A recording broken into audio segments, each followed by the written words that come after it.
ভাই দাম কত? ওই পাঞ্জাবিটাকে আপনি নেবেন বলেন? হ্যাঁ ভাই, পাঞ্জাবিটা তো পছন্দ হয়েছে, এটাই নিতে চাই। আর এটার দাম কত? ভাই 1250 টাকা। ভাই একটু ডিসকাউন্ট করে দেওয়া যাবে না? ভাই আপনি যদি নেন একদম 1000 টাকা পড়বে। আচ্ছা ভাই ঠিক আছে, এনেন প্যাক করে দেন এটা। ঠিক আছে।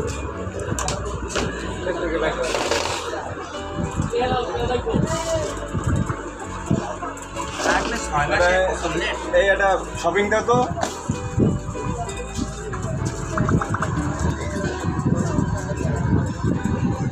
এই নেন ভাই, পাঞ্জাবিটা বিলটা রাখ। দাম কত এটা? ভাই 1000 টাকা। আচ্ছা ঠিক আছে, 1000 পাইছি। আচ্ছা ভাই ঠিক আছে, গেলাম। ঠিক আছে, ওকে ভাই, আইসেন। আচ্ছা ওকে। আল্লাহ হাফেজ।